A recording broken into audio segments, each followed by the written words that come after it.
Okay, guys, this has been Daniel with you throughout the journey of case study, and finally, we are looking at chapter 5.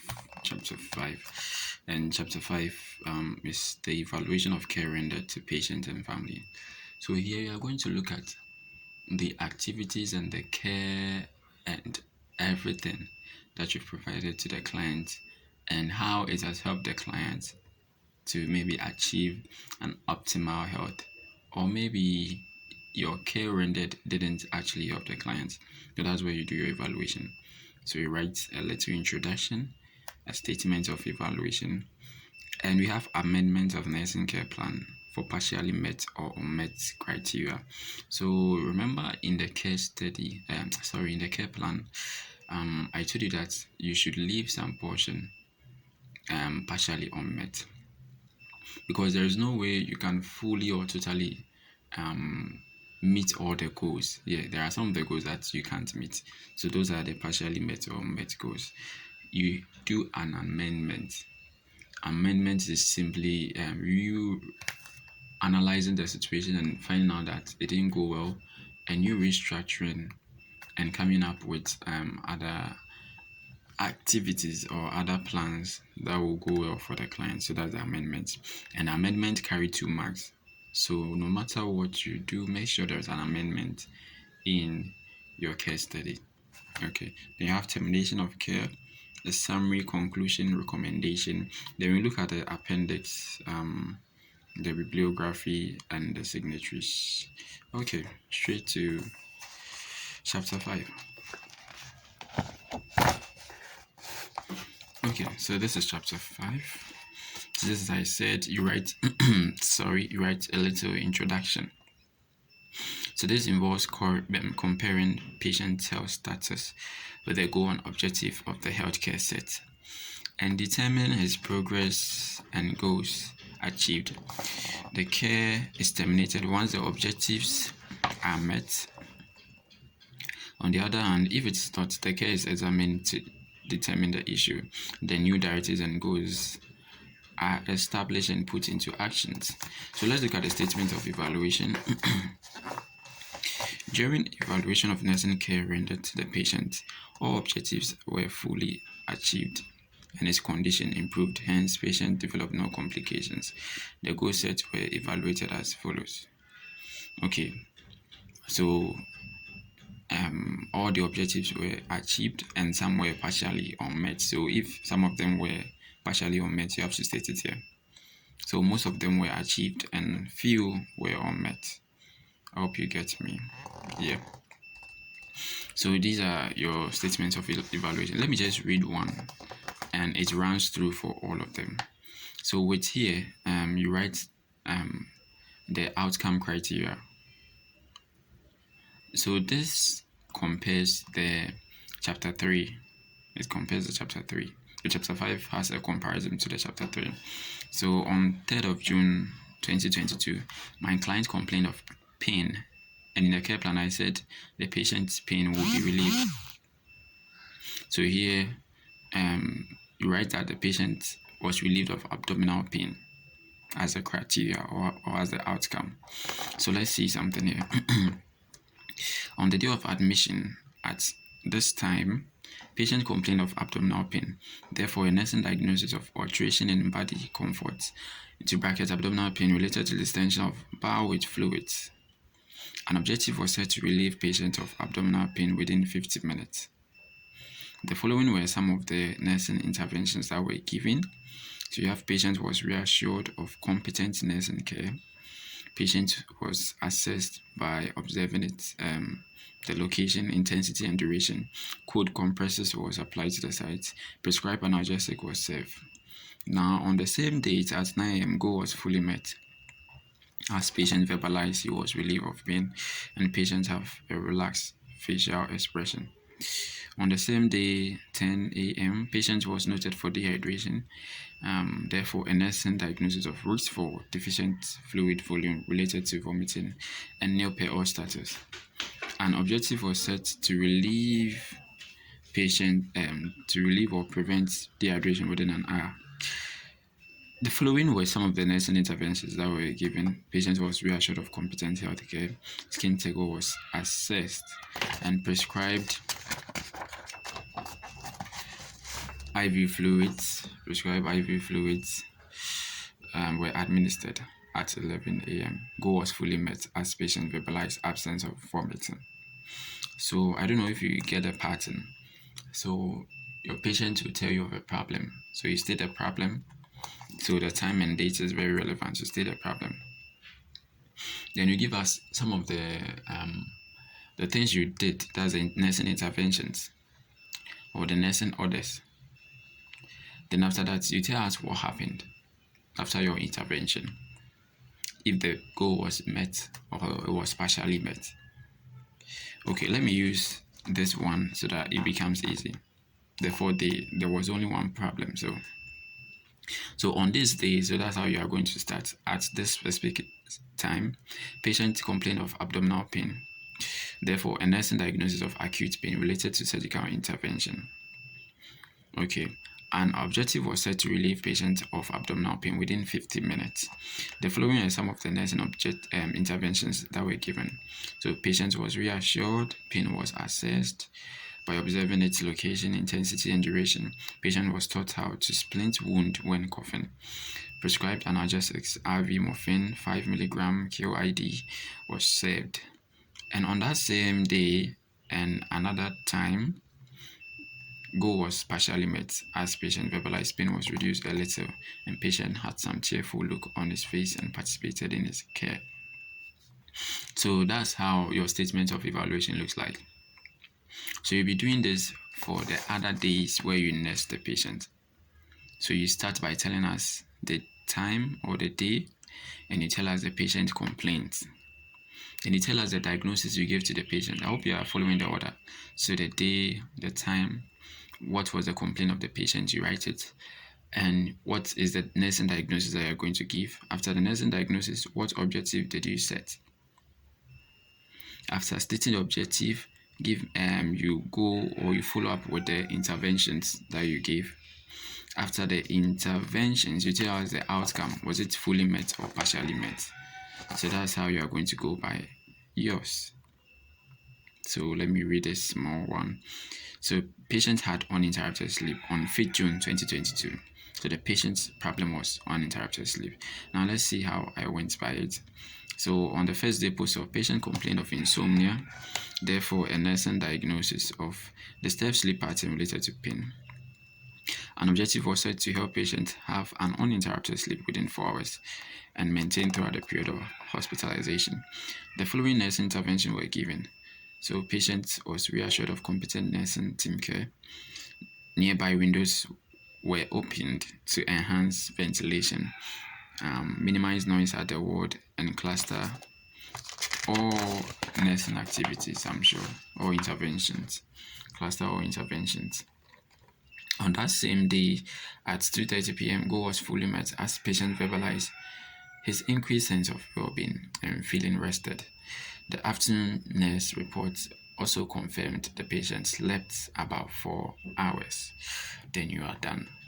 So you give us the date, you give us what the problem was, and they should be in bold. Then you go on with what you did for the client. So you start with the day, the time, the patient complaints, or what you saw from the patient or the patient problem. Then you move on to the diagnosis. Then the diagnosis, after that, you state your objective. Then after the objective, you give some nursing interventions. And later, you evaluate whether the goal was fully met or partially met. So that's how you are going to go by this statement of evaluation. So throughout the period you nurse the client. So that was what I did. Okay. Now here is very important. The amendment of nursing care plan for partially met and unmet goal. This, as I said, some of the objectives that you set will not be met. Okay, or will be partially met. So let's look at this. After rendering an effective and comprehensive care to the client, all objectives set were met within time limits, with the exception of this problem, postoperative acute pain, which seemed to persist a day after evaluation. Hence, amendment was necessary. So there was one problem that was persistent, which is postoperative acute pain. In your case, there might be two problems. Then you just state it as it is. So hence, amendment was necessary for this problem. Now let's see how you go by the amendment. So you write your statement of evaluation, and amendment should come later. Yeah, amendment follows the statement of evaluation. So just as you did for chapter 3, you'll be using a care plan for your amendment. So you draw a care plan again, and you make sure you tackle the problem.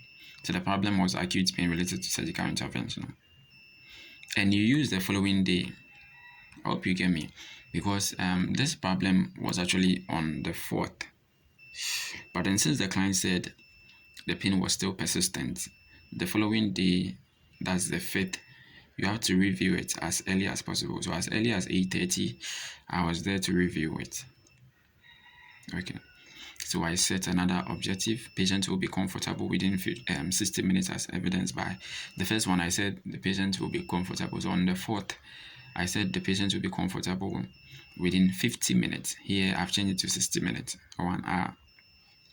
The patient verbalizing the relief of pain, nurse observing patient cheerful and fully participating. Okay. Then you go with your nursing orders to establish rapport.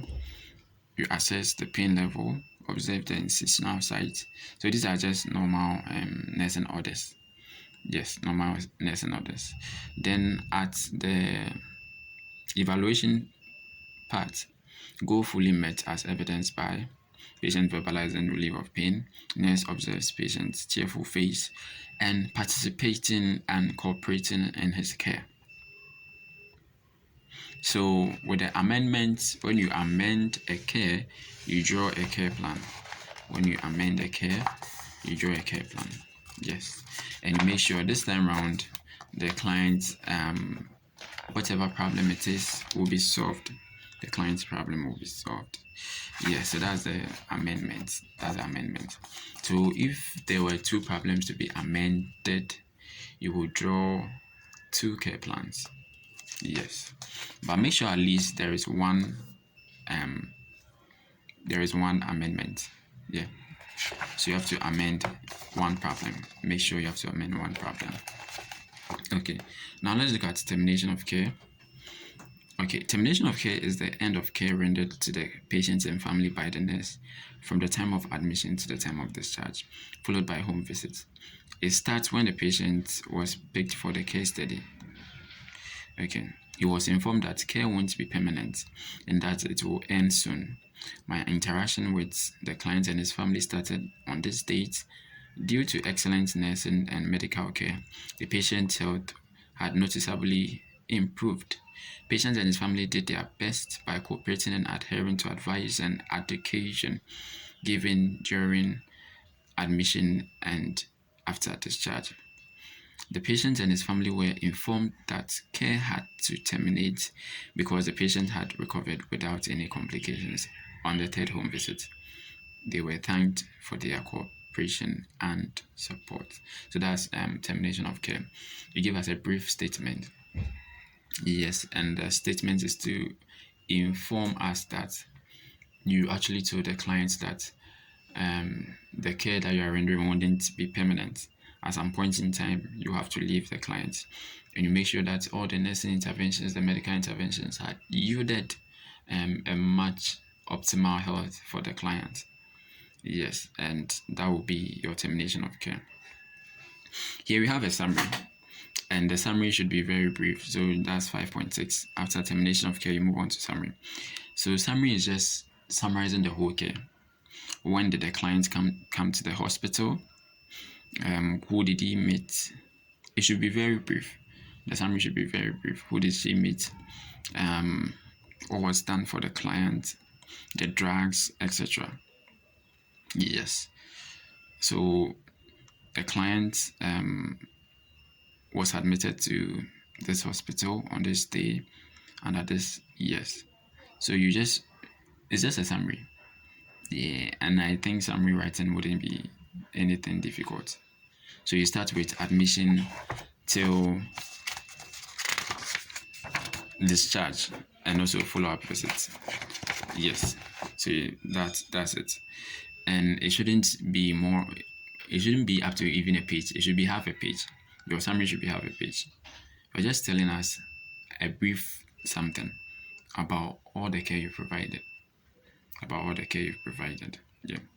Conclusion. Okay, conclusion. Conclusion, mostly I picked this one from my grandfather. Yeah. So the patient or family care study in conclusion has been a huge success because it helped me, my patient and his family.